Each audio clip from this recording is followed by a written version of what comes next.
So my name is Murray Holman, and I really like Jan's term of standing on both sides of the aisle. I am both the daughter of an artist, the late artist Elizabeth Murray, who passed away in 2007, and also I work for the Richard Diebenkorn Foundation. This is a photograph of Richard Diebenkorn with his daughter, Gretchen Diebenkorn-Grant, who is very involved with the foundation today. When I was hired by the Richard Diebenkorn Foundation, we were a catalog resonate project, and we then became a foundation. So I do have the experience of working for a foundation that is on the one hand family run, but has a board with no family members on it currently, and really has a staff of professionals working and researching Richard Diebenkorn. My work with the Richard Diebenkorn Foundation has tremendously informed my work with my mother. We are still in a state. It has been over 10 years since she passed, and we have really gotten our act together. One of the things that I'd like to talk about today is what you can do as a family member and what you can't do as a family member. You'll see here, one of the things that is difficult to do as a family member is to talk about something that you didn't experience as somebody who knew the artist. I was not born yet when this show occurred, but by working with people who have research skills and the time, we can now develop our own autonomous archive of research materials. This is what we do with the Richard Diebenkorn Foundation, and this is what we're focusing on now at the Elizabeth Murray Estate. So now we can go to other archives and we can start making connections between exhibitions and the artwork. For example, this is a photograph that the Richard Diebenkorn Foundation held onto, and we have it in our archives today because the family held onto it. So the relationship between the legacy and the family does end up benefiting the researchers in the long run. But it's important to remember that what I can contribute to the legacy of my mother is very different from what somebody who is a professional, somebody who didn't have a personal relationship, somebody who really has been hired to commit to spending their time on that person's legacy can do to contribute to the scholarship. This is a work that was in that show. So if you are an artist, what can you do other than reading books and talking to lawyers? What can you do with your family if you have one? This talk is also based on the premise of having a positive relationship with your family, which not all people do. So good that you said So if you don't have a positive relationship with your family, I'm sorry, but that may benefit your work in the long run. If you do, take the time to talk with your family and include them in your practice and your artwork. Even if you see your studio as a sacred space and you keep it private, if it's not your home, if your children are around, if your loved ones are around, bring them into your studio even if it makes you uncomfortable. Those are long-lasting memories that can truly impact what we can talk about after you are gone. It's not just about communicating your desires for where you want your legacy to go, but it's also about letting your children and your family in on what you believe your art means. You know, have a conversation about a specific painting. What can I contribute? I can talk about what this studio felt like. I can talk about the smell. I can talk about the cans that she used. I can talk about how she washed her brushes. I can talk not necessarily about the end result of this painting, but I can talk about what was happening in her life at the time. If those are not aspects that you want to be discussed with your artwork, then you need to make that clear, because that's truly one of my great contributions. Gretchen Diebenkorn-Grant and Phyllis Diebenkorn, Richard Diebenkorn's widow, who's photographed here with the artist, they can talk about this home, and they can talk about the view. They can talk about the furniture, the feeling of being in that room, the feeling of looking out from that space, and what that meant to the artist. But there is always interpretation. If you are a family member and you end up being put in the position of retaining, preserving, promoting their legacy, there are lots of questions you will be asked. Are you going to work on a catalog resonate project? Are you going to start a foundation? Will you remain a trust or an estate? Hopefully, these are questions that your artist, your parent, your loved one will have already laid out for you. If they do not, which happens to be the case, I think will be less and less so as we continue, because artists are being informed in a different way than they were just a decade ago when their mother passed away. If you are in the position, give yourself time. Remember that a family needs to grieve. People who care for an artist that aren't related to them need to grieve. If there is someone who manages the studio that ends up taking care of that artist and their work, they need time to remember the person. And that is really important to recall that if you are an artist, your art is an extension of yourself. And if you are a family member preserving the legacy of that artist, then that will be part of your role. And you will have that connection to the artwork. And at times it can become not only emotional, but it can become quite difficult to give up the work. If you are not ready to give up the work yet, wait or step back and find somebody else to do it for you. The work is not meant to stay in a closet. If it is, the artist should have kept it there or destroyed it themselves. The goal is to become the primary source for your artist.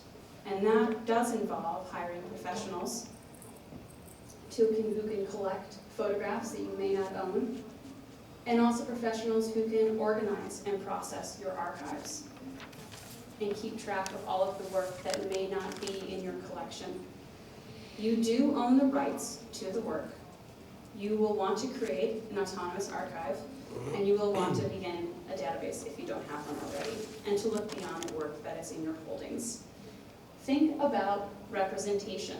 Think outside of the box of the representation that has existed through the artist's life. You will have a different set of needs now.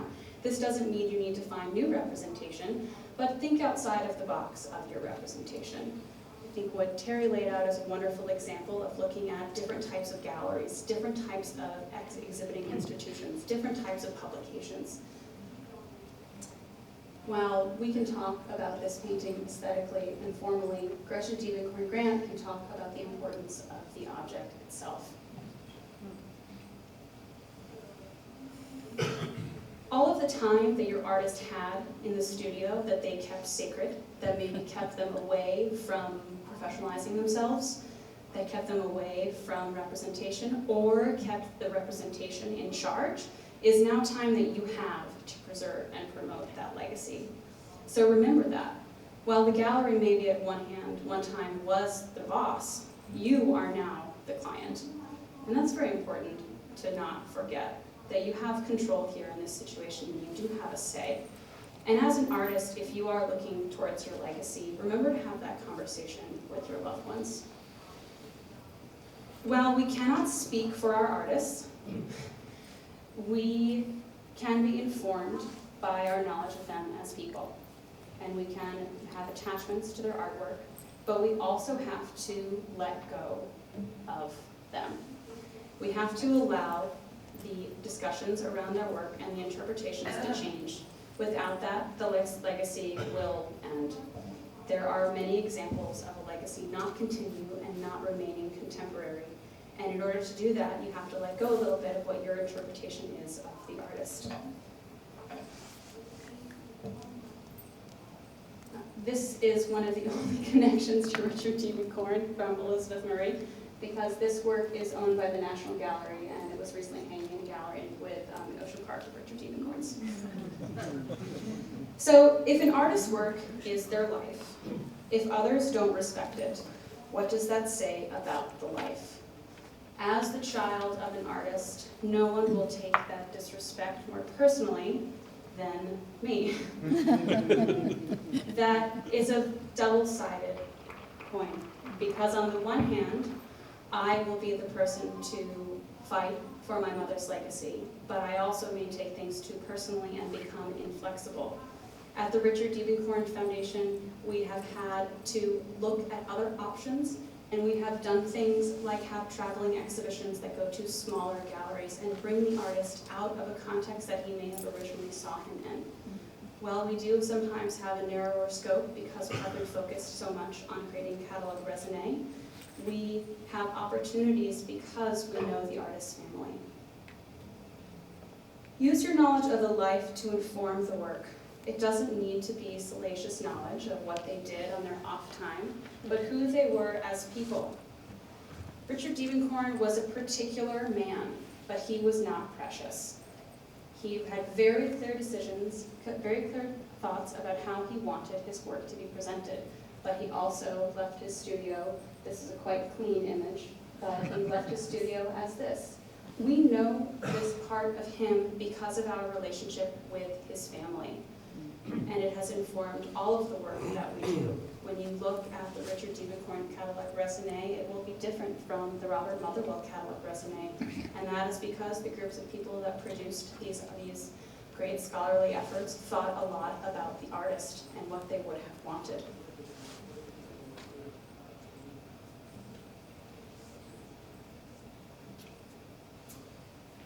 My mother was very generous, and she was focused on accessibility. She wanted others to make it just as she did. And that is something that informs everything that we do. I will say she was also a very good mother.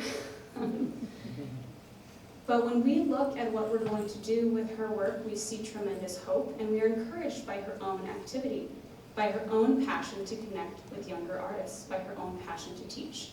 And that is what we use going forward. Thank you.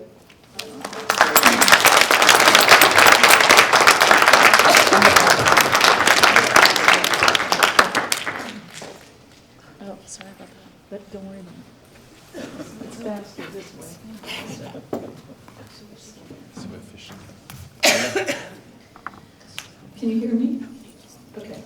I have a list that's not in any particular order. I don't know if that'll be helpful or bad.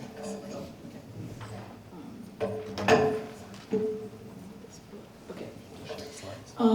And some of us are going to repeat, or I guess we're going to say some of the same things, so we're just trying to drill it down into you. And how many in here are artists? How many in this room? Hot damn, a lot of you. Okay. First, I just want to say artists are in charge. Artists are the bosses. We have the real estate. Everybody else is a realtor. Okay? So remember that and take it with you all the time. Okay, so the first thing I would like to suggest to you is that you all get the app We Croak, WeCroak. It's an app that reminds you 5 times a day that you're going to die. It's cool. It's very cool. And it was made by a couple of guys in Brooklyn, and it's an app that's based on the country, the people of Bhutan. They are the happiest people on the planet, and part of the reason they are that happy is that they are reminded 5 times a day that life is short and they're going to die, and it makes them more attentive to the moment. So, you want to do that? 99 cents, right. Oh yeah, 99 cents. If you're from Canada though, it's $1.39.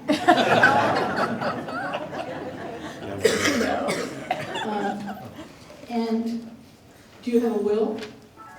Get a will. You all should have wills. You also should be keeping a notebook of things you want to have happen in your future when you're not here to guide it.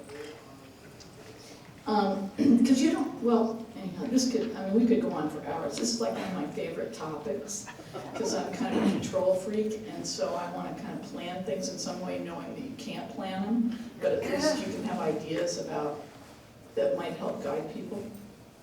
Okay. I think it's a privilege to be an artist. We get to make and build our own world. Artists are the keepers and makers of our culture, of civilization.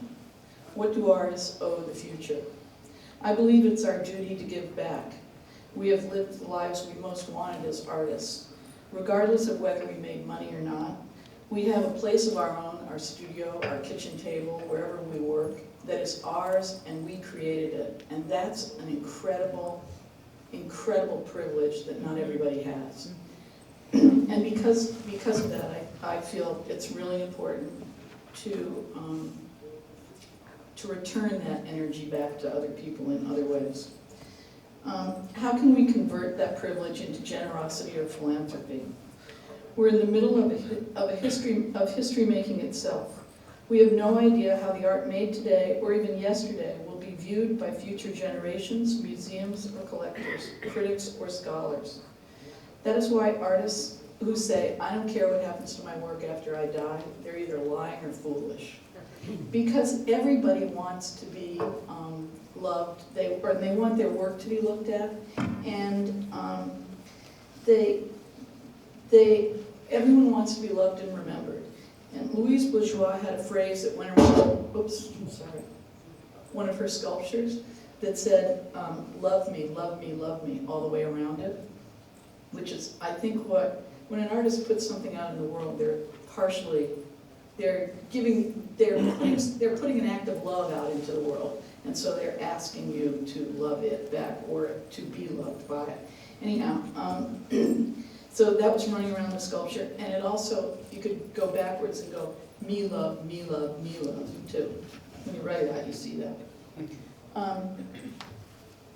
Okay. Since future recorded history is unknown to us, we should make sure there's enough material for cultural historians to study and write about. And this is a quote from Angela Gutting, a contemporary art curator. This is the quote now. "Art and culture are the spirits that help elevate us to better human beings, to be better human beings, and that's as vital as it gets." And I like to point out that for artists, that the process of making art is about the process of becoming, and by becoming, I mean becoming human, and or the human we're meant to be. And the quest for understanding who we are is what we share with the viewer beholders. Okay, and then I numbered these, but this is just anyhow. Okay, what responsibility does an artist have to take care of their life's work? This is just a question I ask. How can artists honor and protect their legacy? What do you want to become of your work after you leave the planet? Where do you want your work to go? Should you set up a foundation or a trust? Not every artist needs an eponymous named foundation. Recently I heard the figure, and I don't know if I was hallucinating or what, but it's possible. I heard that I think, and this is from, Sotheby's is doing these artist estate things for very wealthy Richter type artists. They said, I think they came up with the idea, if you want to have a foundation as a single artist foundation, you now need $200 million to set it up. Well, if that's the case, the 1%ers are going to rule the world. We can't let that happen. Very much. We cannot let that happen. Okay, so anyhow, so I think artists, so I have an idea. I think artists should pool their resources together. And I think that, with other artists. And I think there can be groups of artists who do this, because there are a lot of artists who are like somebody like me,